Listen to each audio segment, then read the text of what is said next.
Au dîner de Thanksgiving, mon père s'est levé devant tout le monde et a crié « J'arrête de faire semblant qu'elle est ma fille ». La pièce s'est figée.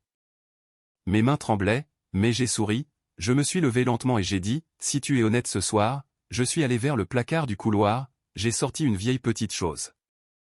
Son sourire a disparu alors que je révélais. Je m'appelle Stella Frost. J'ai 32 ans. Elle est indépendante parce qu'elle ne fait pas vraiment partie de cette famille, a marmonné mon père dans son verre de whisky. Et puis, quand mon oncle a demandé ce qu'il voulait dire, il m'a regardé droit dans les yeux, et l'a dit plus fort. J'ai fini de faire semblant. Ce n'est pas ma fille. 31 invités, le dîner de Thanksgiving, la maison de ma grand-mère. C'était en novembre dernier. Ma belle-mère tenait déjà un mouchoir, avant même qu'il n'ouvre la bouche. Je n'ai pas remarqué ce détail avant plus tard. Ce que j'ai remarqué, c'était le silence, et puis le chaos. Une fourchette qui tombe. Mon cousin de 7 ans demandant « Pourquoi oncle Richard crie ?» Deux tantes se levant pour débarrasser les assiettes, parce qu'elles ne savaient pas quoi faire d'autre. Mais ce qu'aucun d'eux ne savait, ce que ma belle-mère avait passé 2 ans à s'assurer que personne ne trouverait jamais, se trouvait à l'intérieur d'une boîte à chaussures poussiéreuse, dans le placard du couloir, à 3 mètres de l'endroit où j'étais assise. Ma grand-mère l'avait mise là avant de mourir. Elle m'a dit une fois, ne cherche pas les ennuis, mais si les ennuis viennent à toi, c'est là que se trouve ta réponse. Avant de continuer, prenez un moment pour aimer et vous abonner, mais seulement si cette histoire vous touche vraiment. Laissez votre localisation et leur local dans les commentaires. J'aimerais savoir d'où vous m'écoutez.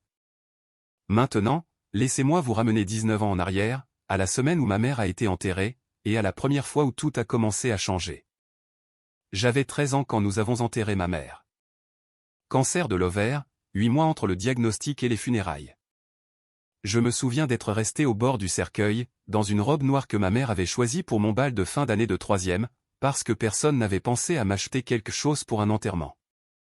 Mon père se tenait à 1 mètre sur ma gauche. Il n'a pas tendu la main vers moi. Il ne m'a pas regardé. Il fixait le cercueil comme si celui-ci lui devait quelque chose. Ma grand-mère, Éléanore, a été celle qui m'a tenu. Elle a pressé ma tête contre son manteau en laine et a chuchoté « Respire, ma chérie. Respire juste. » Ses mains sentaient la lavande et la crème hydratante. Je me suis accroché à elle, jusqu'à ce que les employés du cimetière nous disent qu'il était temps de partir. 4 mois plus tard, mon père a ramené une femme à la maison. C'est Diane, a-t-il dit, une amie du travail. Diane avait une fille, Lorraine, 9 ans. Des boucles blondes, les dents de devant qui poussaient encore. Elle m'a souri comme si nous allions être meilleurs amis. Mon père a pris Lorraine dans ses bras et l'a portée jusqu'à la voiture. Il ne m'avait pas porté depuis mes 8 ans. En moins de 6 semaines, Diane a emménagé. En moins de 8 semaines, ma chambre au 2e étage, celle avec la fenêtre qui donnait sur l'érable que ma mère avait planté, est devenue celle de Lorraine. Elle est plus jeune, a expliqué Diane, en pliant la couette rose de Lorraine sur mon vieux lit. Elle a besoin de la lumière du soleil. J'ai déménagé au sous-sol. Des murs en béton, une seule fenêtre à la hauteur du plafond. J'ai scotché mon certificat du tableau d'honneur à côté de l'interrupteur, parce qu'il n'y avait nulle part ailleurs où le mettre. Ma grand-mère est venue nous rendre visite cet octobre-là. Elle a marché lentement dans la maison, en regardant tout. Quand elle a vu le sous-sol, elle est restée longtemps dans l'encadrement de la porte. Puis elle m'a regardé et a dit très doucement, « Souviens-toi, c'est ma maison. Personne ne te mettra dehors. » Je n'ai pas compris ce qu'elle voulait dire. Pas à ce moment-là. J'avais 15 ans la première fois que je l'ai entendu. Tard un mardi, un projet scolaire m'avait tenu éveillé jusqu'à 23 heures. Je suis monté doucement pour prendre de l'eau, et je me suis arrêté à l'entrée de la cuisine, parce que la lumière était allumée et que la voix de Diane était basse. Prudente, la voix qu'elle utilisait quand elle voulait quelque chose. « L'as-tu déjà vraiment regardé, Richard ?» Mon père était assis à la table, une bière devant lui, sa cravate toujours mise. « Elle n'a pas ta mâchoire. Elle n'a pas tes yeux. » Silence. Juste le ronronnement du réfrigérateur. Margaret se sentait seule, pendant ces années où tu voyageais pour le travail. Tu partais 3, 4 semaines à la fois. Une femme se sent seule, Richard. Le nom de ma mère dans la bouche de Diane sonnait faux, comme une étrangère portant ses vêtements. Mon père n'a rien dit. Il n'a pas défendu ma mère. Il ne m'a pas défendu. Il est juste resté assis là, à décoller l'étiquette de sa bière, et à laisser les mots s'installer en lui, comme la pluie dans un sol sec. À partir de cette nuit-là, il a arrêté de me regarder dans les yeux. Je ne savais pas pourquoi. Je pensais que j'avais fait quelque chose. Je pensais peut-être que je lui rappelais trop maman, que voir mon visage lui faisait du mal. Alors, j'ai fait plus d'efforts. Je cuisinais le dîner 3 soirs par semaine. Je maintenais mes notes parfaites. Je nettoyais la cuisine sans qu'on me le demande. Je me portais volontaire pour toutes les courses dont personne ne voulait. Rien de tout cela n'a fonctionné. Et Diane a continué à planter ses graines. Pas à moi, jamais en face de moi. Elle chuchotait aux tantes lors des barbecues, lâchait des allusions à Noël. Toujours indirecte, toujours niable. Richard traverse une période si difficile. Il regarde Stella et se ferme complètement. J'essaie d'aider, mais ce n'est pas ma place. Elle n'a jamais dit les mots à voix haute. Elle n'avait pas à le faire. Elle a construit l'histoire comme la météo. Lente, constante, impossible à pointer du doigt, mais impossible à ignorer. Ce Noël-là, Lorraine avait 12 cadeaux sous le sapin. J'en avais un, une écharpe, l'étiquette disait « de la part de papa », mais l'écriture était celle de Diane. Quand j'ai eu 18 ans, j'ai demandé de l'aide à mon père pour l'université. Nous étions sur le porche, un dimanche. Il lisait le journal. J'avais répété la conversation 6 fois devant le miroir du sous-sol. « Papa, j'ai été accepté au programme d'infirmière à UConn. » Je me demandais si. « J'y réfléchirai », a-t-il dit. Il n'a pas levé les yeux. Une semaine plus tard, Diane a annoncé au dîner que Lorraine irait à la Whitfield Academy, une école préparatoire privée à 40 minutes au nord. Frais de scolarité complets, uniforme, un nouvel ordinateur portable pour l'orientation. Mon père a souri à Lorraine à travers la table. « Tu vas t'en sortir à merveille, ma puce. » Je n'ai jamais eu de réponse à propos de UConn. Le silence était la réponse. J'ai contracté des prêts fédéraux, travaillé à la cafétéria le matin et à la bibliothèque le soir, étudié entre les deux, pendant 4 ans d'école d'infirmière, et mon père m'a appelé 3 fois. Chaque appel était la même question. Quand est-ce que tu obtiens ton diplôme? Pas parce qu'il voulait y assister, mais parce que Diane voulait savoir quand je serais complètement hors de la maison. Jour de la remise des diplômes, mai 2015. J'ai traversé la Seine en blouse blanche. Mon père n'était pas là. Lui et Diane s'étaient envolés pour la Floride, pour la remise des diplômes de lycée de Lorraine, la même semaine. Ils ont choisi la sienne. Mais au 3e rang, pile au centre, applaudissant plus fort que quiconque dans l'auditorium, il y avait ma grand-mère. Après, elle m'a emmené déjeuner. Grillé cheese et soupe à la tomate, au restaurant où elle allait depuis 40 ans. Elle a fait glisser une petite boîte sur la table. À l'intérieur, il y avait un pendentif en or, simple, délicat, encore chaud de sa poche. « C'était à ta mère », a-t-elle dit. « Porte-le près de toi. » Je l'ai porté tous les jours depuis. Je ne savais pas, à l'époque, qu'il y avait une minuscule note pliée, cachée à l'intérieur du fermoir du médaillon. Je n'apprendrai cela que 4 ans plus tard, quand ma grand-mère m'a assise et m'a dit la vérité sur tout. Ma grand-mère est morte un jeudi de mars, 2 ans avant le Thanksgiving qui a tout changé. Je l'ai appris avec 2 jours de retard. Mon téléphone a sonné samedi matin. Tante Ruth, la voix tremblante. Chérie, Éléanore est partie jeudi soir, paisiblement dans son sommeil. Quand sont les funérailles? Silence. Puis, c'était hier, Stella. J'ai conduit 6 heures. Quand je suis arrivé à la maison de ma grand-mère, celle où elle avait vécu pendant 51 ans, celle où 3 générations de Frost avaient mangé les dîners du dimanche, les fleurs des funérailles fanaient déjà sur le porche. Diane a ouvert la porte. « Oh, Stella, on a essayé d'appeler. » Elle n'avait pas essayé. J'ai demandé à aller dans la chambre de ma grand-mère, juste pour m'asseoir, juste pour être près de ses affaires. Diane s'est mise dans l'encadrement de la porte, ne bloquant pas, mais se positionnant. Les affaires d'Éléanore sont en train d'être triées. On te fera savoir s'il y a quelque chose pour toi. J'ai regardé par-dessus son épaule, dans la cuisine. Sur le comptoir, à moitié caché sous une publicité d'épicerie, j'ai vu une enveloppe manille.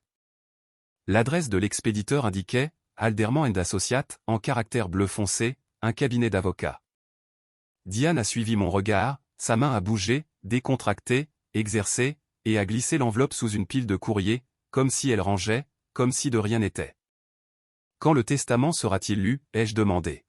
« Il n'y a pas de lecture formelle », a dit Diane. Richard a parlé avec l'avocat. Eleanor a laissé la maison à lui, c'est tout. Les proches ont défilé cette semaine-là. Personne ne l'a remis en question. Richard était le fils unique. C'était logique. Mais en rentrant chez moi, je n'arrêtais pas d'entendre la voix de ma grand-mère, des années auparavant, debout dans l'encadrement de cette porte du sous-sol. C'est ma maison.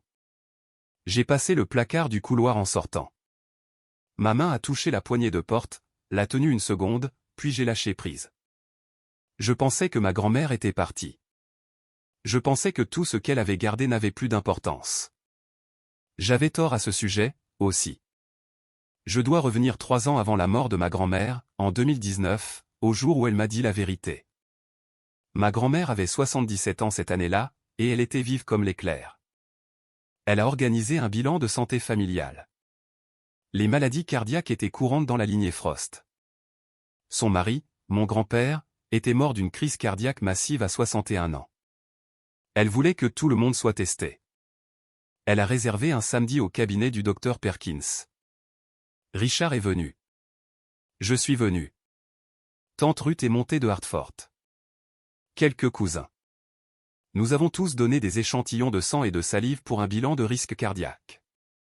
Richard a signé son formulaire de consentement entre 2 bouchées d'un beignet, dans la salle d'attente.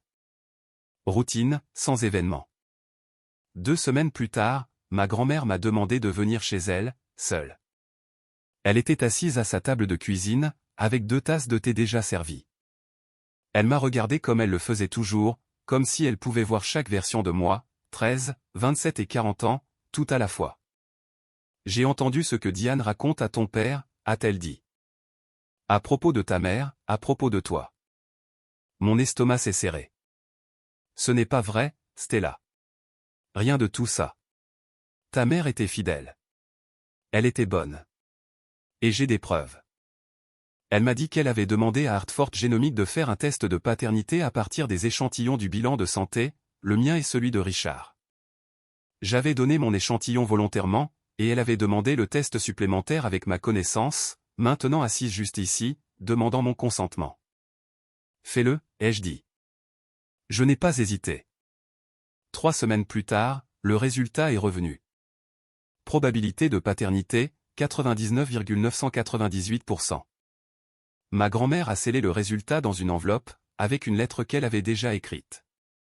Elle a mis les 2 dans une boîte à chaussures bleues, avec une photocopie d'un document que je ne comprenais pas encore tout à fait. Elle m'a dit où elle la cachait, derrière ses vieilles chaussures dans le placard du couloir. Ne cherche pas les ennuis, a-t-elle dit. Mais si les ennuis viennent à toi, c'est là que se trouve ta réponse. Elle voulait confronter Diane elle-même. Elle avait un plan, mais elle voulait attendre le bon moment. Si on va les voir maintenant, Diane va déformer la vérité. Elle obligera ton père à choisir. Et en ce moment, il la choisira elle. Ma grand-mère est morte avant que le bon moment n'arrive. Et j'ai tenu ma promesse. Je n'ai pas ouvert la boîte. J'ai prié pour ne jamais avoir à le faire. 3 semaines avant le dernier Thanksgiving, mon téléphone a vibré avec un texto de Lorraine. Rien que ça, c'était étrange. Lorraine et moi n'étions pas proches. Nous n'étions pas ennemis non plus, juste 2 personnes qui avaient vécu des vies parallèles dans la même maison, sans jamais vraiment se connaître. Elle m'envoyait des textos peut-être 2 fois par an. Anniversaire, Noël, c'était tout. Papa veut tout le monde là cette année. Grand dîner. Il a dit de t'assurer que tu viennes. Je l'ai lu 3 fois. Quelque chose dans la formulation, assure-toi que tu viennes, sonnait faux. Cela ressemblait moins à une invitation qu'à une convocation. J'ai appelé tante Ruth ce soir-là. J'ai reçu un texto bizarre de Lorraine, ai-je dit, à propos de Thanksgiving. Ruth est restée silencieuse un moment. Puis, j'ai entendu des choses, Stella. Diane est dans l'oreille de Richard plus que d'habitude. À propos de toi, à propos de la maison. Quoi à propos de la maison? Une amie à moi, Gail, l'agent immobilier de Birch Street, m'a dit que Diane l'avait appelé la semaine dernière, pour lui demander de venir faire une évaluation. Mon estomac s'est glacé. Elle essaie de la vendre. Elle essaie quelque chose, a dit Ruth. Je me suis assise sur le sol de mon appartement et j'ai fixé le mur. Les pièces ont commencé à s'emboîter. Diane voulait que la maison soit vendue. Mais si le codicile de ma grand-mère me mentionnait, et je commençais à croire que c'était le cas, alors Diane avait besoin que je sois hors du tableau d'abord. Pas légalement, émotionnellement. Elle avait besoin que je sois tellement humilié, tellement brisé, que je ne revienne jamais réclamer quoi que ce soit. Eleanor m'a parlé de cette boîte, aussi, a dit Ruth doucement. Elle a dit que si les choses allaient assez mal, je devrais te le rappeler. Je me souviens où elle est. Alors va à Thanksgiving, Stella, mais vas-y tôt. J'ai failli dire non. J'ai failli rester chez moi et les laisser avoir leur dîner et leurs mensonges. Et Ruth, je viens aussi, a-t-elle dit. Je n'ai pas été invitée, mais je viens parce que j'ai promis à ta grand-mère. Jour de Thanksgiving. Je suis entré dans l'allée à 14h30, une bonne demi-heure avant l'arrivée prévue des invités. L'air de novembre était piquant, et la maison ressemblait à une couverture de magazine. Diane avait engagé quelqu'un pour accrocher des guirlandes le long de la rampe du porche. Des lumières blanches entrelacées dans les buis, une couronne à chaque fenêtre. C'était magnifique. On aurait dit une scène de théâtre. J'ai monté les marches du porche en portant une bouteille de vin, comme chaque année. Une simple robe en tricot bordeaux, le pendentif de ma grand-mère contre ma clavicule, les cheveux détachés, aucune armure à part la vérité dont je priais pour ne pas avoir besoin. Diane a ouvert la porte avant que je ne frappe. Stella, tellement contente que tu aies pu venir, ma chérie. Elle m'a attiré dans une étreinte, a tenu mes épaules un instant trop long. Son sourire était large, mais ses yeux scannaient, me vérifiaient, me lisaient comme elle le faisait toujours. Puis elle m'a dirigé vers la gauche, vers la cuisine. Viens m'aider avec la sauce au canneberge. J'ai regardé à droite en passant devant le couloir. La porte du placard, blanche unie, poignée en laiton, était à 8 pas. Je pouvais voir le bord de l'étagère à chaussures à travers l'espace sous la porte. 8 pas. Mais la main de Diane était sur mon dos, me guidant dans l'autre direction. Dans la cuisine, les traiteurs dressaient les amuse-gueules. Diane avait sorti le grand jeu, plat chauffant, serviette en tissu, véritable argenterie. Ce n'était pas un Thanksgiving familial. C'était une production. J'ai jeté un coup d'œil par la porte de la cuisine, vers le salon. Richard était assis dans le fauteuil inclinable près de la fenêtre, fixant le vide. Un verre de Maker's Mark à la main, à 15h de l'après-midi. « Salut, papa. » Il a tourné la tête, m'a regardé. Quelque chose a vacillé, puis s'est éteint.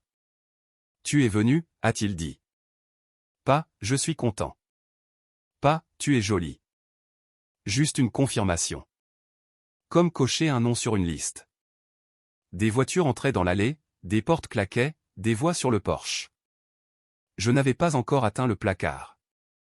À 15h15, la maison se remplissait.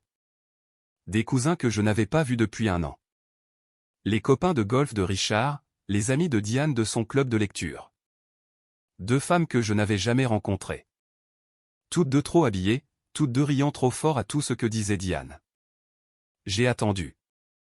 À 15h20, Diane était en grande conversation avec le traiteur à propos de la saucière. Lorraine était dans la salle à manger, ajustant les marque-places. Richard n'avait pas bougé de son fauteuil. Je me suis essuyé les mains sur un torchon. Salle de bain, ai-je dit à personne en particulier. Le couloir était vide. Juste des manteaux sur des crochets, le porte-parapluie, et le placard au fond.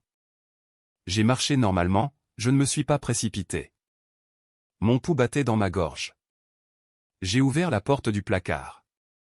Des manteaux d'hiver, des écharpes sur l'étagère du haut, et sur le sol, les chaussures de ma grand-mère, des chaussures orthopédiques beige et bleu marine, alignées soigneusement, intactes depuis sa mort. Personne ne s'était assez soucié pour les déplacer. Je me suis agenouillé, et j'ai tendu la main derrière la rangée du fond. Mes doigts ont touché du carton. poussiéreux, frais. Le coin d'une boîte. Je l'ai sorti. Bleu délavé. Un logo Nike à moitié effacé sur le couvercle. Elle ressemblait à rien. Une vieille boîte à chaussures qui avait sa place dans une pile de dons. C'était le but. Ma grand-mère avait caché la chose la plus importante dans l'endroit le plus ordinaire. Quelque chose à l'intérieur a bougé quand je l'ai incliné. Léger, papier. Des pas. Lorraine est apparue au bout du couloir. Oh, et, Stella. Ça va? J'ai glissé la boîte en arrière. Ouais, je cherchais juste un cintre pour mon manteau. Elle a hoché la tête et a continué. J'ai compté jusqu'à 10, j'ai sorti la boîte à nouveau. Cette fois, je ne l'ai pas remise. Je l'ai glissée derrière le vieux manteau d'hiver de ma grand-mère, le long manteau en laine qui pendait encore au crochet du fond, portant encore un fantôme de son parfum à la lavande. J'ai fermé la porte du placard et je suis retourné à la cuisine. Diane a levé les yeux du four. Tu as été longue. Il y avait la queue pour la salle de bain. Elle m'a étudié pendant une seconde, puis s'est retournée vers la dinde. Mon cœur martelait, mais la boîte était en sécurité, et je priais fort pour ne jamais avoir à l'ouvrir. À 16 heures, Diane a appelé tout le monde à table, et j'ai vu ce qu'elle avait fait. Des marque-places, calligraphiées, du papier cartonné crème avec de petites feuilles dorées pressées dans les coins. Elle avait dû passer des heures dessus, ou payer quelqu'un pour le faire. Richard était en bout de table, Diane à sa droite, Lorraine à sa gauche, à la place qui, du temps de ma grand-mère, avait toujours appartenu à l'enfant aîné. J'ai trouvé mon nom à l'autre bout, coincé entre mon cousin Oliver, 7 ans, et une femme nommée Brenda, qui s'est avérée être l'instructrice de pilates de Diane. 32 couverts. Ce n'était pas un dîner de famille. C'était une salle d'audience, et le jury était déjà assis. Tante Ruth est arrivée à 16h05. J'ai entendu la porte d'entrée s'ouvrir et la voix de Diane devenir tranchante pendant exactement une seconde, avant de se remettre en mode hôtesse. Ruth, quelle surprise. Je suis sûr que ça l'est, a dit Ruth. Elle tirait déjà une chaise de la zone du placard du couloir et la coinçait entre deux cousins, près du milieu de la table. Personne n'a discuté. On ne discutait pas avec Ruth Callaway. Elle avait 78 ans, mesurait 1,57 m, et avait un regard qui pouvait arrêter la circulation. Richard s'est levé pour dire le bénédicité. Il s'est raclé la gorge et a agrippé le dossier de sa chaise. Cette maison est dans notre famille depuis 3 générations. Maman aurait voulu que nous soyons tous ici. Il a fait une pause. Ses yeux ont parcouru la table, sont passés sur moi, et ont continué. Tous ceux qui ont leur place ici. J'ai senti les yeux de Ruth sur moi, à 6 chaises de là. Sous la table, la main de Diane a bougé vers l'avant-bras de Richard. Une petite pression, un hochement de tête si léger qu'on le manquerait si on ne regardait pas. Je regardais. Richard a tendu la main vers son verre, son 4e whisky. Il n'était même pas 16h30. Le pasteur Thompson, assis à la droite de Diane, invité spécial, a croisé les mains et a baissé la tête. Tout le monde a baissé la sienne. Moi non. Je regardais la porte du placard du couloir. La dinde a été découpée. Les assiettes étaient pleines. Le bruit de 32 personnes mangeant et parlant s'est installé sur la table comme un brouillard chaud. Pendant 45 minutes, rien ne s'est passé. Diane a raconté une longue histoire sur la promotion de Lorraine. Directrice régionale à 23 ans, la plus jeune de l'histoire de son entreprise. Tout le monde a applaudi. Richard rayonnait. Puis la femme de quelqu'un, Carole je crois, mariée au cousin d'Annie, s'est tournée vers moi depuis l'autre côté de la table. Et toi, Stella? Comment ça se passe à l'hôpital? Avant que je puisse répondre, Diane s'est penchée. Douce, serviable. Oh, Stella reste dans son coin. Elle a toujours été indépendante. Elle a dit le mot comme s'il signifiait autre chose. Je vais bien, merci, ai-je dit. Les urgences m'occupent beaucoup. La conversation a continué pendant environ 3 minutes. L'oncle Gary, après 2 bières, a regardé mon père depuis l'autre côté de la table. Richard, ça va? Tu as l'air d'avoir quelque chose en tête. Mon père a fixé son assiette. Je vais bien. Diane a posé sa main sur son bras. Elle s'est penchée près de lui, mais son murmure apportait comme les murmures le font dans les pièces calmes, parfaitement audibles pour quiconque prêtait attention. « C'est bon, chérie. Tu n'as pas apporté ça tout seul ce soir. » J'ai senti ma colonne vertébrale se redresser. Ruth a posé sa fourchette. « Laisse l'homme manger en paix. » Diane a regardé Ruth comme un chat regarde une porte fermée. « Ruth, c'est une affaire de famille. Je suis de la famille. » 3 secondes de silence.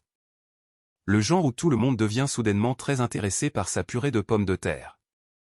Puis Richard a pris son verre de whisky, et l'a vidé. Il l'a reposé brutalement. Le son a traversé le bruit de la table comme un coup de feu.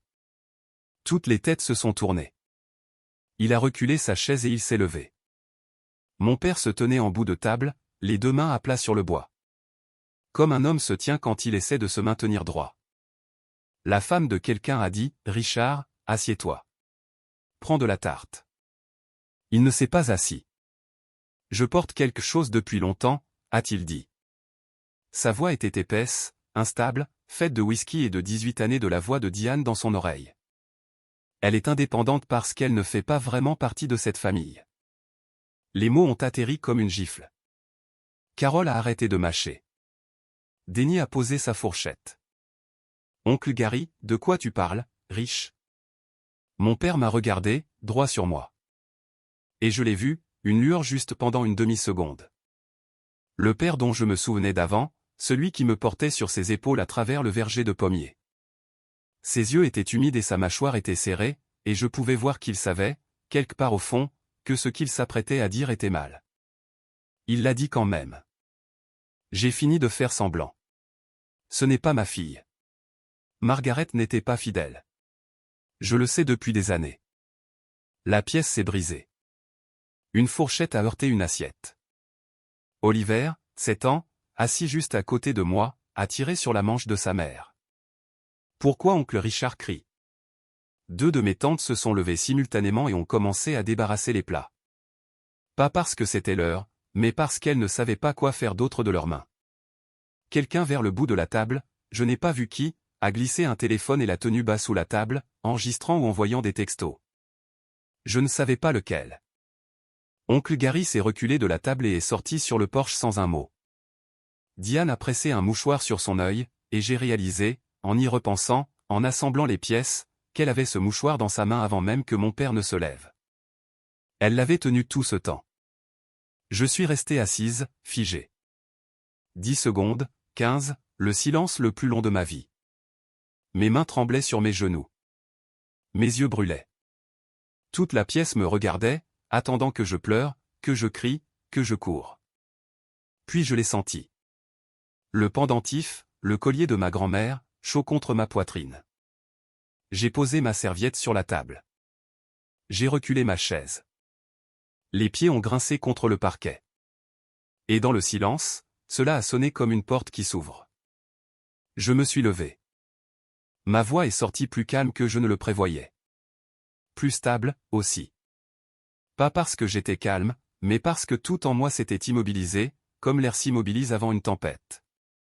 Si nous sommes honnêtes ce soir, papa, alors soyons tous honnêtes. Je me suis éloigné de ma chaise.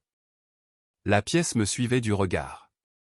31 paires d'yeux, fourchette suspendue, serviette figée à mi-chemin. Mes chaussures sur le parquet étaient le seul son. 1 pas, 2 pas, passer les chaises vides, passer le cousin Denny et sa femme, passer l'instructrice de pilates de Diane, qui cherchait déjà son sac à main. Stella, où vas-tu? La voix de Diane, toujours douce, mais en dessous, une fissure capillaire. Je n'avais jamais entendu cette fissure auparavant.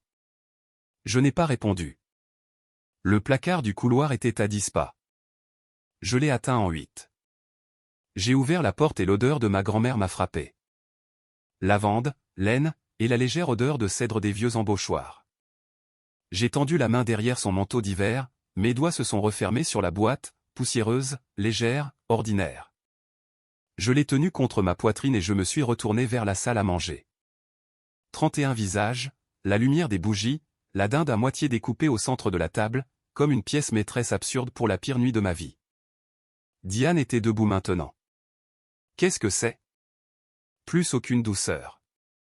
Sa voix était devenue plate, dure, et ses yeux, fixés sur la boîte à chaussures bleues, se sont écarquillés. Elle l'a reconnu. Je pouvais le voir. 2 ans qu'elle passait à fouiller cette maison après la mort de ma grand-mère.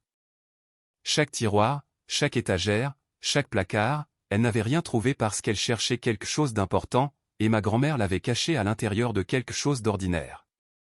Ruth a parlé depuis sa chaise, la voix basse et égale, de la façon dont elle avait parlé aux élèves indisciplinés pendant 40 ans.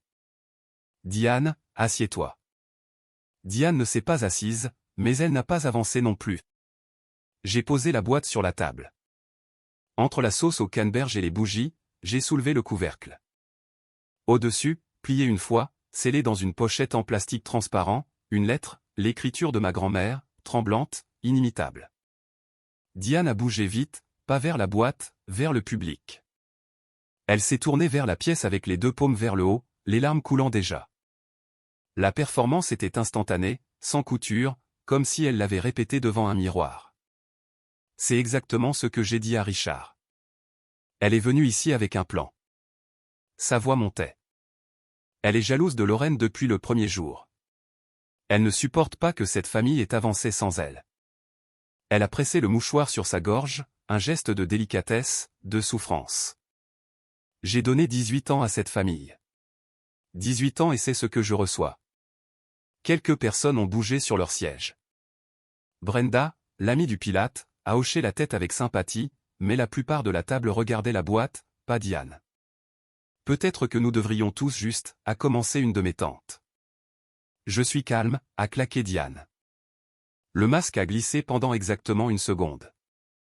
Puis elle l'a rattrapé, a adouci son visage, a pressé le mouchoir à nouveau sur son œil. Richard, toujours debout, sa main sur le dossier de sa chaise comme si c'était la seule chose qui le maintenait vertical. Stella, assieds-toi. N'aggrave pas les choses. Je l'ai regardé. Mon père. L'homme qui me portait à travers les vergers de pommiers. L'homme qui a laissé une étrangère effacer ma mère de sa mémoire. Je n'aggrave rien, papa. Je ne suis pas celle qui a commencé ça ce soir. Diane m'a pointé du doigt. Tu vois, elle ramène toujours tout à Diane. Chut. La voix de Ruth a traversé la pièce comme une cloche. Pas forte, juste définitive. Laisse-la parler. La mère d'Oliver l'a pris dans ses bras et l'a porté vers le salon. 2 des amis de Diane ont échangé un regard. La pièce rétrécissait, pas en taille, mais en patience.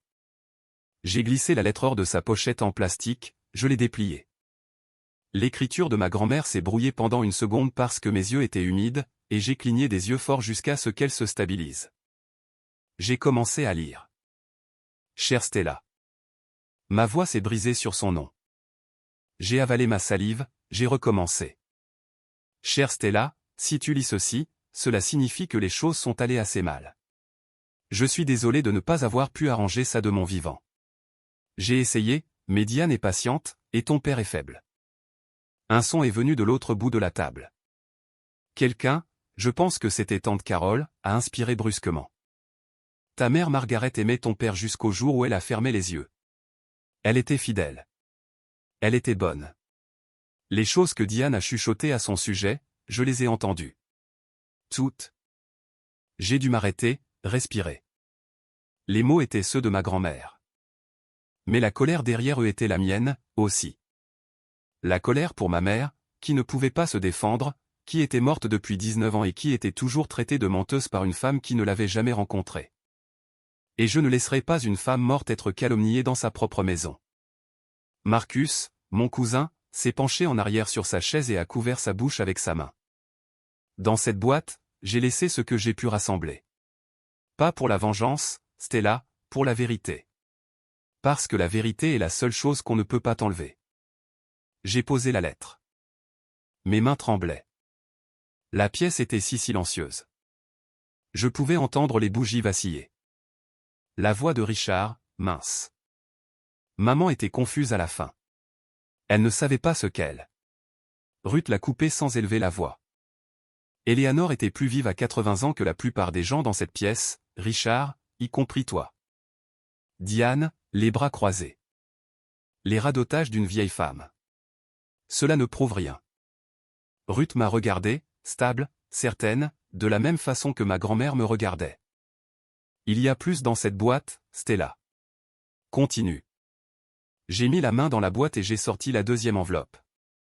Elle était manille, jaunie sur les bords. Le logo de Hartford Genomics était imprimé dans le coin supérieur gauche. Une double hélice à l'encre bleue, légèrement effacée. L'écriture de ma grand-mère sur le devant, pour la vérité. Eleanor 2019. En 2019, ai-je dit, ma grand-mère a organisé un bilan de santé familiale. Les maladies cardiaques sont courantes chez les Frost. Grand-père est mort d'une crise cardiaque à 61 ans. Elle voulait que tout le monde soit testé. J'ai regardé mon père. Papa, tu as donné un échantillon de sang. Moi aussi. Nous avons tous signé des formulaires de consentement au cabinet du docteur Perkins. Le front de Richard s'est plissé. Il s'en souvenait. Grand-mère a demandé au laboratoire de faire un test de paternité à partir de ces mêmes échantillons. Elle me l'a dit. J'ai accepté. J'ai ouvert l'enveloppe, sorti une seule feuille, les tenues là où la lumière de la bougie pouvait l'attraper. Probabilité de paternité, ai-je lu. 99,998%. La salle n'a pas halté. Ça, c'est un truc de cinéma. Ce qui s'est réellement passé était pire. Un silence lent et roulant, comme l'air qu'on laisse sortir de quelque chose. Dennis s'est penché en avant pour voir le papier. La main de Carole est allée à sa poitrine. Marcus s'est levé de sa chaise, a fait 3 pas vers la fenêtre, et s'est arrêté, fixant le vide. « Je suis ta fille, papa. » Ma voix ne s'est pas brisée cette fois. Elle était basse et égale, et plus triste que je ne le voulais. J'ai toujours été ta fille. C'est. N'importe qui peut falsifier Hartford Genomics, a dit Ruth depuis son siège, calme comme la pierre. J'ai conduit Eleanor là-bas moi-même. Le laboratoire conserve les échantillons. Ils ont des dossiers. Appelle-les, Diane. Appelle-les tout de suite. J'ai posé le papier sur la table, face visible, à côté de la sauce au canneberge. Ce n'est pas un document judiciaire, ai-je dit. Mais ça vient d'un laboratoire certifié avec des échantillons stockés. Et si quelqu'un dans cette pièce a des doutes, papa, tu peux entrer dans n'importe quelle clinique demain et nous le referons. Je paierai. Personne n'a parlé. Mon père fixait le papier comme si c'était un miroir lui montrant quelque chose qu'il ne voulait pas voir. Mon père a pris le rapport du laboratoire. Ses mains tremblaient tellement que le papier cliquetait. Il l'a lu, l'a relu. Puis il l'a posé et a regardé Diane. Pas de la façon dont un mari regarde une femme. De la façon dont un homme regarde une porte verrouillée qu'il vient de réaliser avoir construite lui-même. Tu m'as dit. Sa voix était à peine un murmure. Tu m'as dit qu'elle n'était pas de moi. Le menton de Diane s'est levé. Richard, je le croyais. Margaret était. Margaret était ma femme. Le mot est sorti de lui comme quelque chose d'arraché. 2 des tantes se sont figées à mi-chemin dans l'encadrement de la porte de la cuisine, assiette à la main. Et Stella est ma fille. Et j'ai juste. Devant tout le monde, Il s'est assis. Pas délibérément. Ses jambes ont juste lâché. Il a mis sa tête dans ses mains. Ses épaules tremblaient. Je me tenais à 2 mètres de là, assez près pour le toucher. Chaque instinct que j'avais construit pendant 18 ans, soit gentille, soit patiente, va vers lui, rend les choses plus faciles, tirait sur moi comme un courant. Mes pieds voulaient bouger. Mes bras voulaient se tendre. Je n'ai pas bougé. Pour la première fois de ma vie, je me suis choisi d'abord. La chaise de Lorraine a grincé en reculant.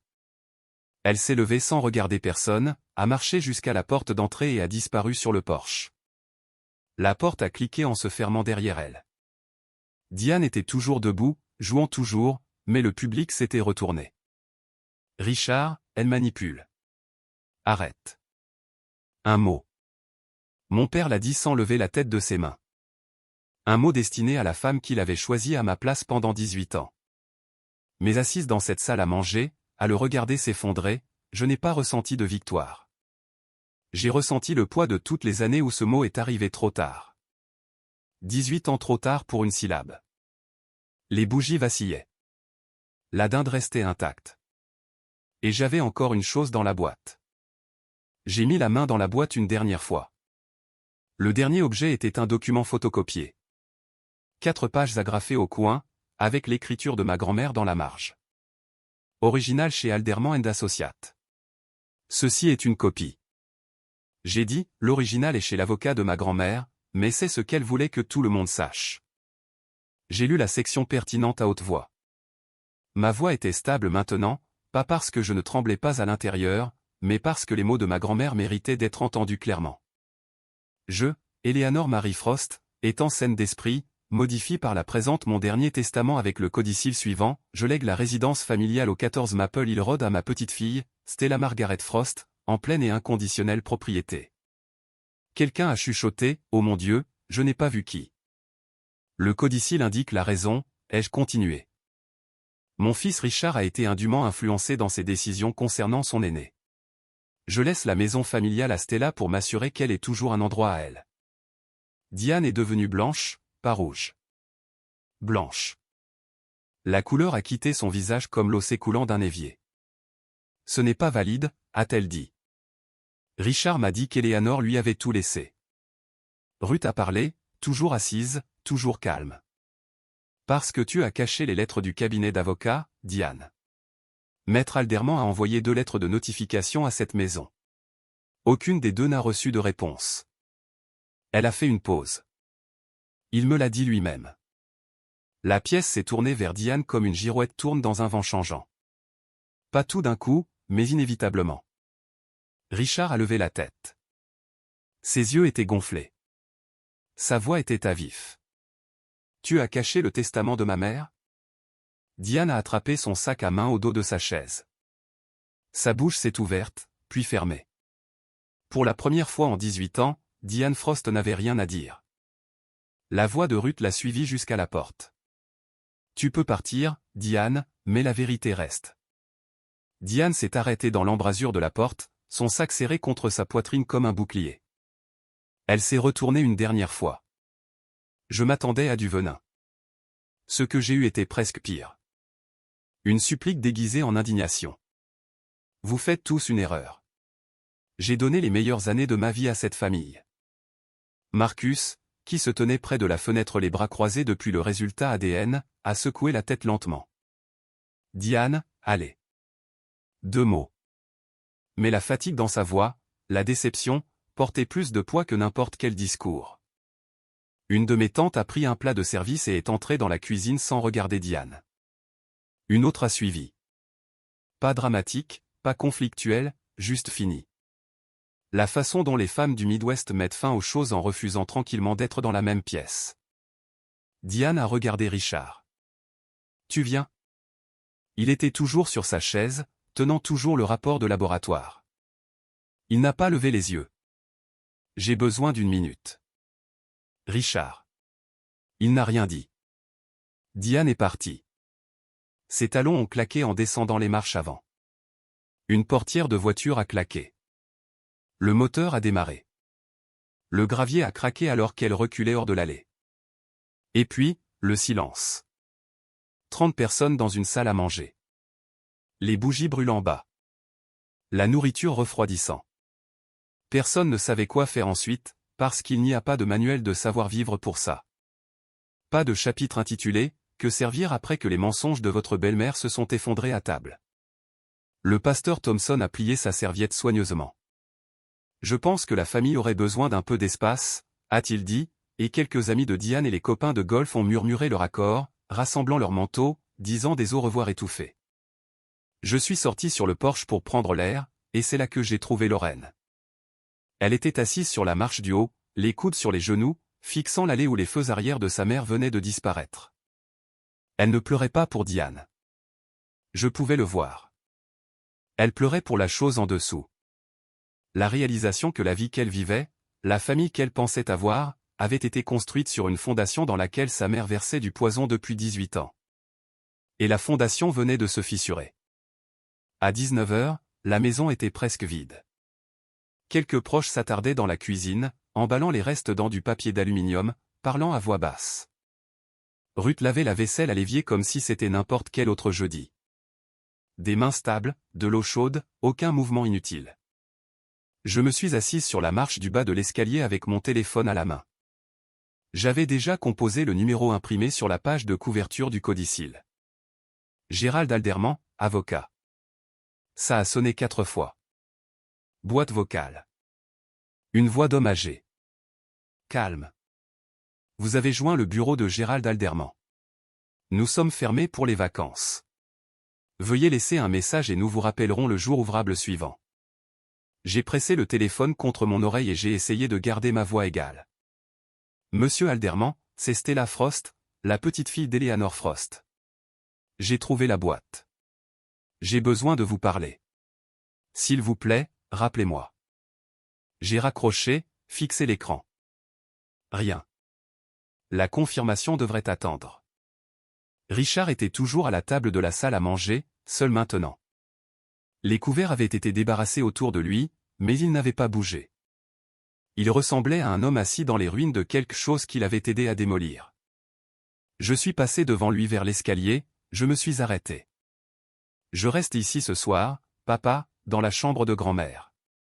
On réglera le reste plus tard. Il a levé les yeux. Ses yeux étaient injectés de sang et vieux, plus vieux que 58 ans. Stella, je. Pas ce soir, papa. J'ai agrippé la rampe. Pas ce soir. J'ai monté les escaliers jusqu'à la chambre de ma grand-mère, j'ai ouvert la porte. Lavande, la courte pointe qu'elle avait depuis 1987. Sur la table de chevet, une photo encadrée de ma mère, jeune et riant dans le jardin de derrière.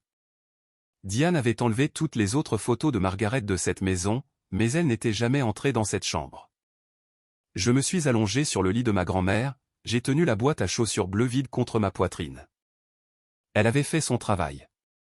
Mais je n'ai pas dormi, pas à cause du silence, mais à cause de la question qui tournait dans ma tête comme un oiseau qui ne voulait pas atterrir. Pourquoi a-t-il fallu 18 ans et un bout de papier pour que mon père me regarde? Mon téléphone a sonné à 8h14 le lendemain matin. J'étais déjà réveillé. Je n'avais pas vraiment dormi. La chambre était froide et grise, comme le sont les matins de Nouvelle-Angleterre fin novembre. J'ai décroché à la deuxième sonnerie. Mademoiselle Frost, c'est Gérald Alderman. J'ai reçu votre message. Sa voix était chaleureuse, mesurée, la voix d'un homme qui avait pratiqué le droit pendant 40 ans et n'avait jamais précipité une phrase. J'attendais cet appel, a-t-il dit. Pas aujourd'hui spécifiquement, mais finalement. Votre grand-mère m'avait dit qu'il viendrait. Je me suis assise, j'ai tiré la courte pointe autour de mes épaules. Est-ce réel? Le codicille? Est-il valide? Il l'est. Eleanor l'a exécuté dans mon bureau le 14 septembre 2020. 2 témoins, tous 2 membres de mon personnel, aucun n'étant lié à la famille, notariés. Elle a aussi signé une déclaration de capacité et j'ai personnellement documenté son acuité mentale au moment de la signature.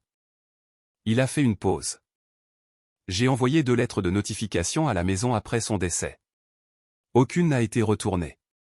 Aucune n'a été reconnue. Je soupçonnais une interférence, mais je n'avais aucune preuve jusqu'à maintenant. Diane les a interceptées, ai-je dit. C'est cohérent avec ce que je soupçonnais, et c'est quelque chose que le tribunal des successions prendra au sérieux. J'ai expiré. L'air a quitté ma poitrine d'une manière qui ressemblait à quelque chose qui se desserrait. Qu'est-ce que je fais maintenant? Venez à mon bureau lundi. Nous déposerons le transfert par le biais de l'homologation. Cela peut prendre quelques semaines, peut-être quelques mois, mais la documentation est complète, Stella. Votre grand-mère s'en est assurée. J'ai regardé par la fenêtre, le jardin de ma mère, envahi par la végétation maintenant, principalement des tiges mortes et de la terre nue. Mais la bordure de buis qu'elle avait plantée il y a 25 ans était toujours debout. Merci, monsieur Alderman. Ne me remerciez pas. Une pause, un adoucissement. Remerciez Eleanor. Elle a fait tout le travail difficile.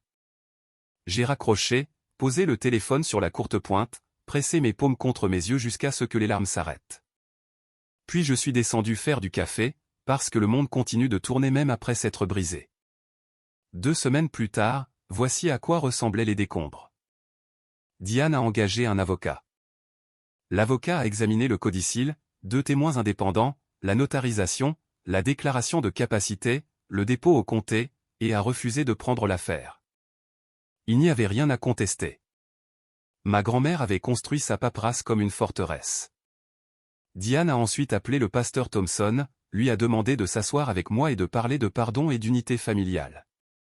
Le pasteur Thompson lui a dit poliment mais clairement, « J'étais là, Diane. Je pense que la personne qui a besoin de conseils en ce moment n'est pas Stella. » À l'église, le réseau des murmures a inversé sa direction.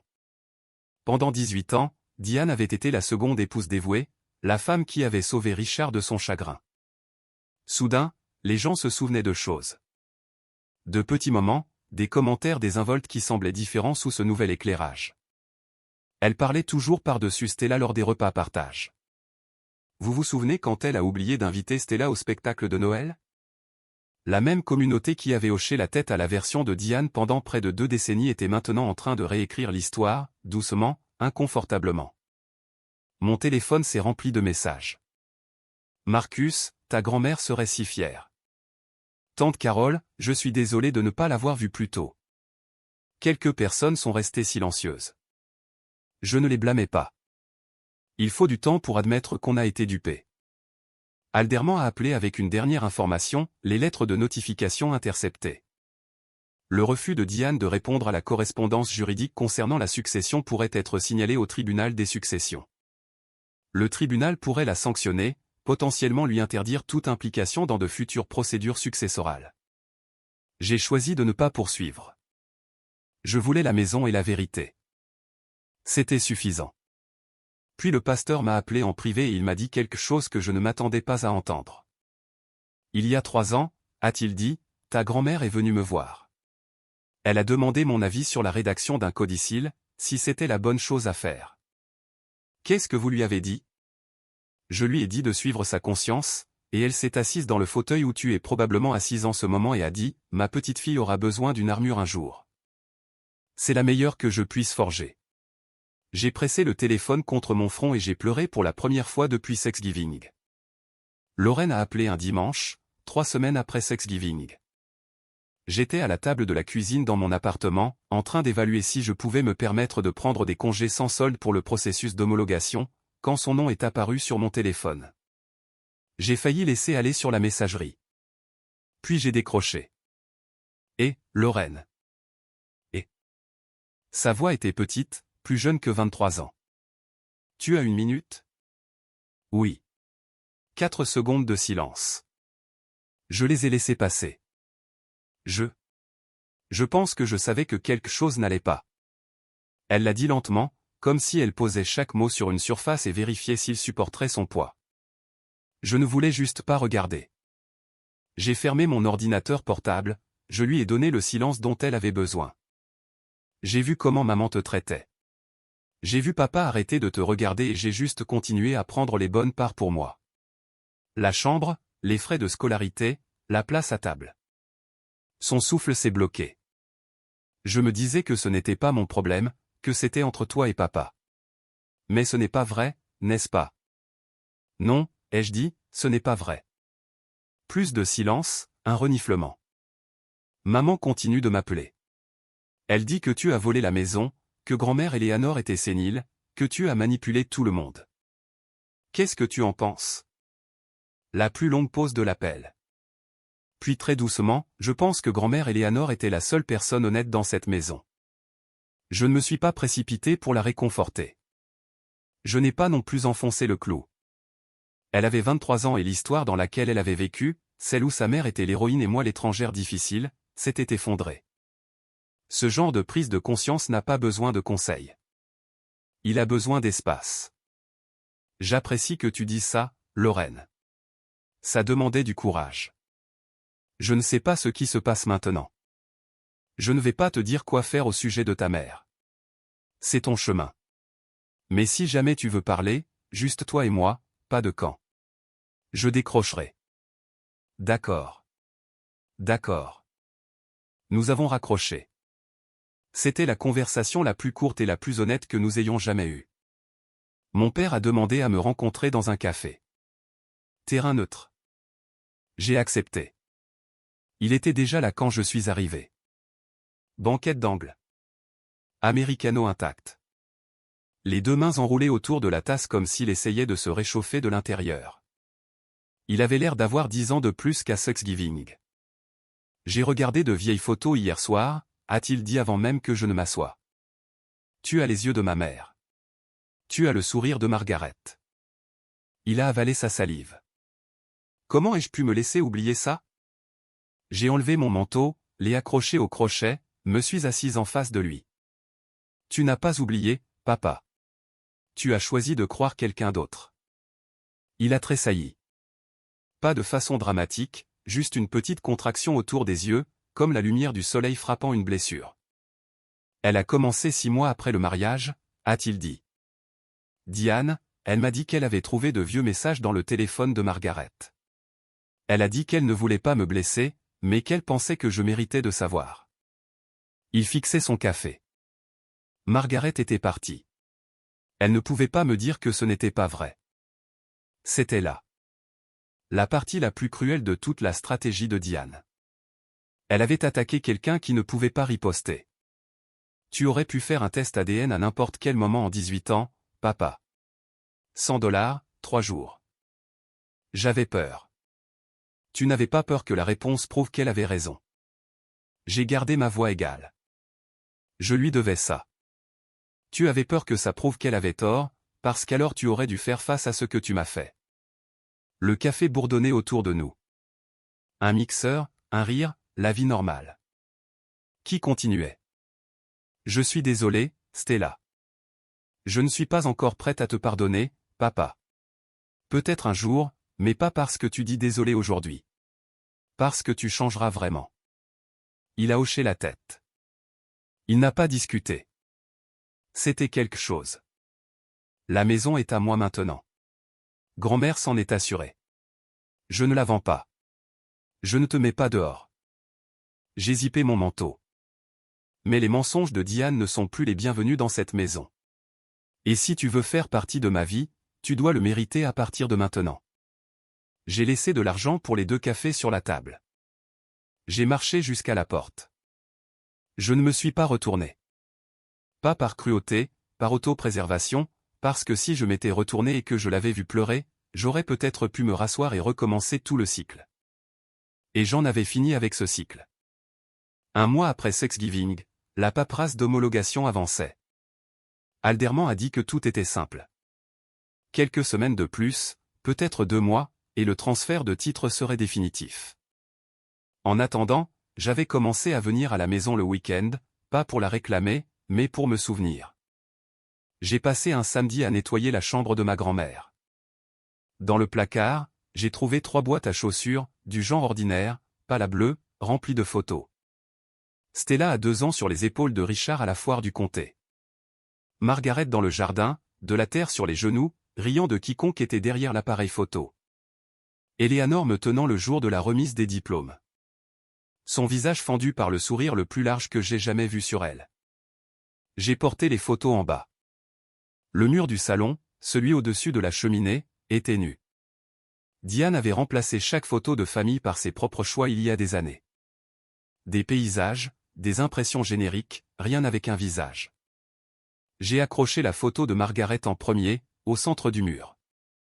Ma mère, 30 ans, debout dans le jardin de derrière avec la lumière du soleil dans les cheveux. Puis Eleanor à côté d'elle. 2 femmes qui m'ont aimé quand le monde rendait cela difficile. J'ai appelé Ruth depuis la cuisine. Merci, tante Ruth, d'avoir tenu ta promesse. Oh, chut. Sa voix s'est brisée quand même. Elle serait si fière, ma chérie. Tu ne t'es pas seulement défendu toi-même. Tu as défendu Margaret, aussi. Richard était toujours dans la maison, dormant au rez-de-chaussée. La condition de Stella, Diane ne met pas les pieds dans cette maison. Il avait accepté sans discuter. Il avait commencé à voir un thérapeute.